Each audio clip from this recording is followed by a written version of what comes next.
The Texas sun hung low, painting the horizon in hues of amber and crimson as Jake Morrison's boots crunched against the familiar gravel road. It was August 7th, 2025, and after 2 tours in Afghanistan with the Army Corps of Engineers, Jake was finally home.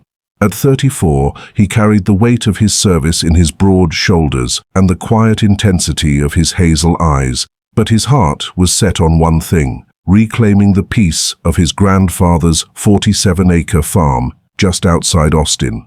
The land, purchased by his grandfather, Pops, in 1955, was more than dirt and grass. It was a legacy of rolling hills, grazing cattle, and a small earth dam Pops had built in 1978 to manage rainwater for the community. Jake had learned to hunt in those pastures, carved his initials into an ancient oak, and dreamed of the day he'd settle here for good. But the sight that greeted him on that dusty summer morning was a gut punch. Where open fields once stretched, construction crews swarmed like ants.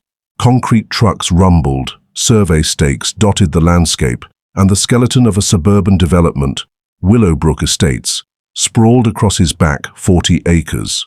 The air smelled of diesel and churned earth, a stark contrast to the cedar and wildflower scent of his childhood. Jake's pulse quickened, his fists clenching as he marched toward the construction foreman, a stocky man in a hard hat who barely looked up from his clipboard. "Sorry, buddy," the foreman said, his tone as dismissive as his glance. "This is Willowbrook Estates property now. We got permits and everything." Jake's voice was low, controlled but laced with steel. "This is my land. My family's owned it since '55. The foreman shrugged, pointing to a sign emblazoned with the Willowbrook Estates HOA logo. "Take it up with them. I just follow orders." Jake's eyes narrowed, catching sight of a golf cart zipping toward him. Margaret Maggie Thornwell, 52, president of the Willowbrook Estates HOA, stepped out, her white tennis outfit pristine despite the construction dust. Her smile was all southern charm, but her eyes were cold, calculating. She extended a manicured hand, her voice dripping with condescension. "You must be Mr. Morrison. I'm so sorry for the confusion, honey. Your family abandoned this land, and we're just putting it to good use for the community." Jake didn't take her hand. "Abandoned? I was deployed. My sister paid the taxes. This is theft." Maggie's smile tightened, but before she could respond, a police cruiser pulled up. Officer Martinez, a young man with an apologetic expression, explained the situation. While Jake was overseas, the HOA had filed an adverse possession claim, arguing that the land was unused and they'd improved it with their development. Texas law allowed such claims under specific conditions, but Jake knew this reeked of corruption. Maggie's husband, City Councilman Rick Thornwell, had fast-tracked zoning changes to reclassify the land from agricultural to residential. The HOA had moved in like vultures, building McMansions on stolen ground. As Maggie drove off in her golf cart, her parting words echoed, "You should have stayed closer to home, soldier boy." Jake's jaw tightened. He tasted the metallic tang of adrenaline, the same rush he'd felt defusing IEDs in Afghanistan. This wasn't just about land, it was war. Back at the farmhouse, Jake's anger simmered as he surveyed the damage. The small creek that fed Pops's dam, Willow Creek, was being diverted by the HOA's construction, its water level dropping daily. The dam, a simple but sturdy structure built with Army Corps guidance, had served the community for 45 years, providing water for cattle and helping downstream farmers during droughts. Now, it was being turned into a decorative pond for luxury homes. Jake's sister Sarah called from California, her voice strained. "Jake, I didn't know. The property management company said everything was fine. They paid the taxes, but I never checked the assessments." Jake reassured her, but his mind was racing. He'd seen corruption in war zones, local officials skimming aid, warlords strong-arming villagers. But this was personal. Maggie Thornwell wasn't just stealing his land, she was erasing his grandfather's legacy. Pops had taught him that land and water were sacred, not commodities to be exploited. Jake's training as an Army Corps engineer kicked in. He wasn't going to let a suburban warlord in a tennis skirt win. He started digging, not into the earth but into county records. Hours at the courthouse revealed a gold mine. The 1978 dam construction permits, filed with federal oversight, granting the dam federal jurisdiction that no HOA could override.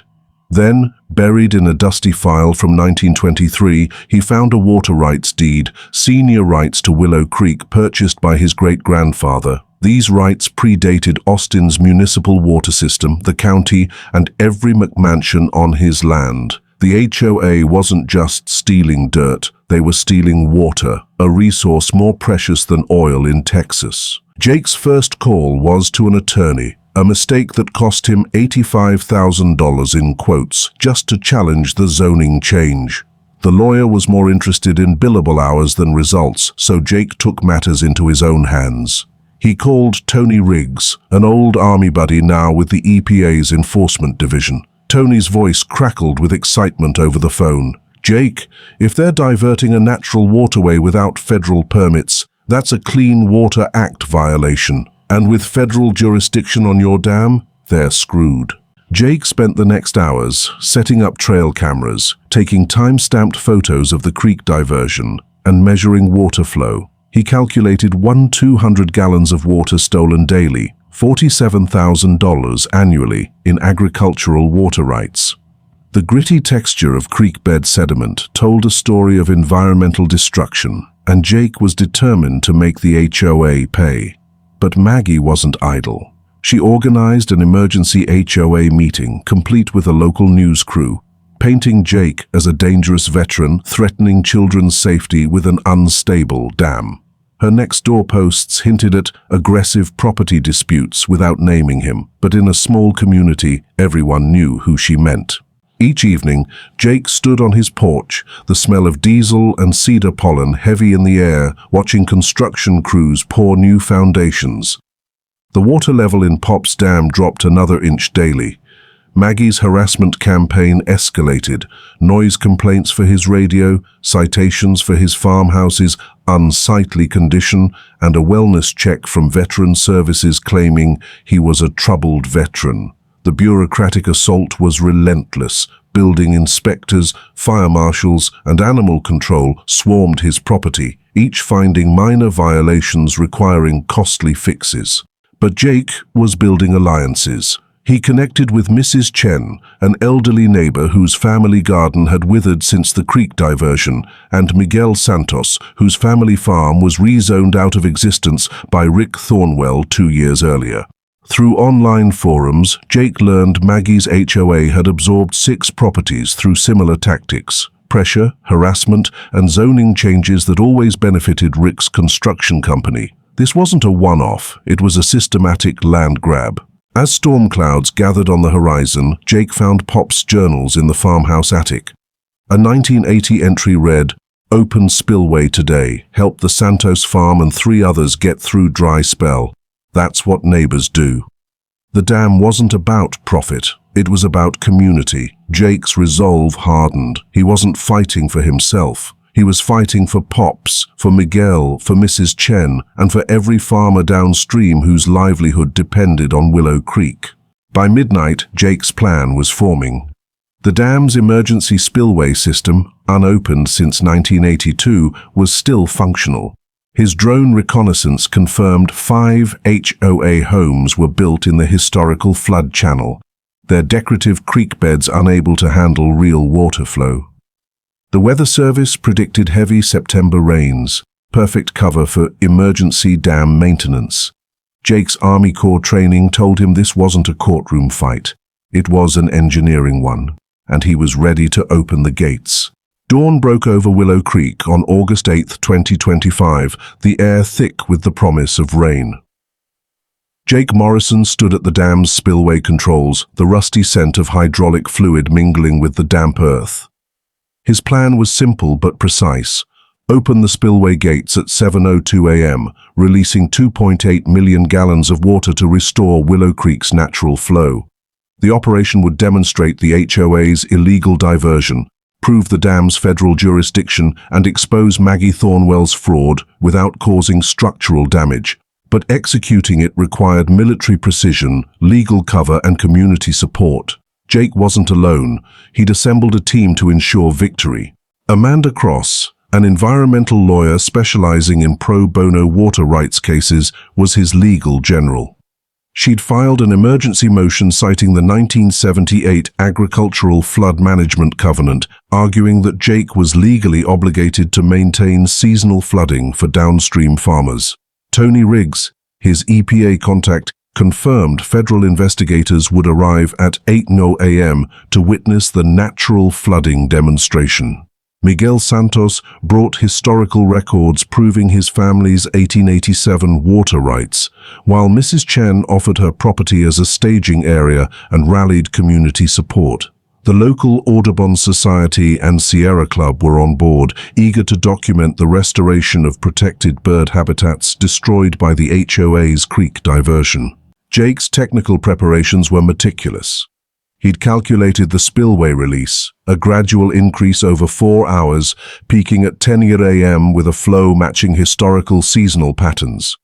Safety was paramount. He posted warning signs in English and Spanish, notified the volunteer fire department, and created an evacuation plan, though he knew it wouldn't be needed. His trail cameras captured HOA sabotage attempts, including a 2:00 a.m. incident where private security poured concrete mix into the spillway channel. Deputy Rodriguez, tipped off by Tony, arrested the culprits, their quick-set concrete bags now evidence of criminal conspiracy. Maggie's desperation was palpable. Her morning show appearance at 6 a.m. painted Jake as a damaged veteran using water as a weapon. She claimed the spillway operation would flood children's homes, conveniently ignoring the dam's perfect safety record. Her husband, Rick, fast-tracked an emergency restraining order hearing for 6 a.m., hoping to block the spillway opening. Judge Henry Walsh, Rick's golf buddy, agreed to hear the motion, but Amanda filed for Walsh's recusal, citing his Dalan pharmacists from Rick's construction company. The fix was in, but Jake's team was ready. Maggie's harassment campaign peaked. She organized a neighborhood safety patrol of 20 HOA residents with folding chairs and "Protect Our Kids" signs, live streaming the spillway site as environmental terrorism. But Miguel countered with 30 farmers and families supporting agricultural water restoration. Mrs. Chen displayed historical photos of the creek's natural state, while environmental reporters from the Austin American-Statesman and local TV stations arrived, tipped off by Amanda. Two narratives clashed: Maggie's veteran attacks families versus Jake's community protects water rights. Jake's economic warfare was equally strategic. Amanda's fraud reports triggered a state investigation, freezing the HOA's insurance policies. Without valid insurance, Rick's construction company faced immediate work stoppage. Banking regulators reviewed loan irregularities, and a civil RICO lawsuit loomed, alleging a pattern of racketeering. Jake's documentation, photos, videos, flow measurements, was secured in federal court filings, untouchable by Maggie's influence.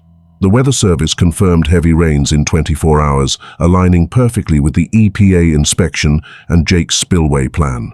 At 5:30 a.m., a VA social worker arrived claiming Jake had made suicide threats, a cruel ploy by Maggie to discredit him. Jake calmly explained his mission, showing her Pop's journals and his engineering calculations. The social worker left, satisfied, but the encounter shook him. Sarah's call from California nearly broke his resolve. "Jake, I can't lose you too," she pleaded. "This isn't what Pops would want." But Pops's final journal entry about standing up to bullies steeled Jake's nerves. "Sometimes you have to flood the valley to save the creek," he whispered, gripping the spillway controls. As the clock ticked toward 7:02 a.m., Jake's team was in position. Amanda coordinated media, Miguel rallied farmers, and Mrs. Chen monitored HOA chatter through her gossip network. Jake's drone provided real-time aerial footage, confirming the creek's original path. The spillway gates, serviced with WD-40 and tested under minimal flow, hummed with readiness. Pops had built this dam to last, and Jake was about to honor that legacy. Maggie's private security patrolled the perimeter, but Deputy Rodriguez's presence kept them at bay.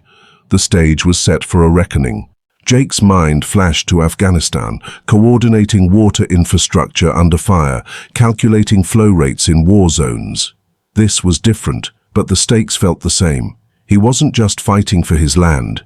He was fighting for a community betrayed by greed. The HOA's development violated federal environmental laws, committed insurance fraud, and destroyed protected wildlife habitats.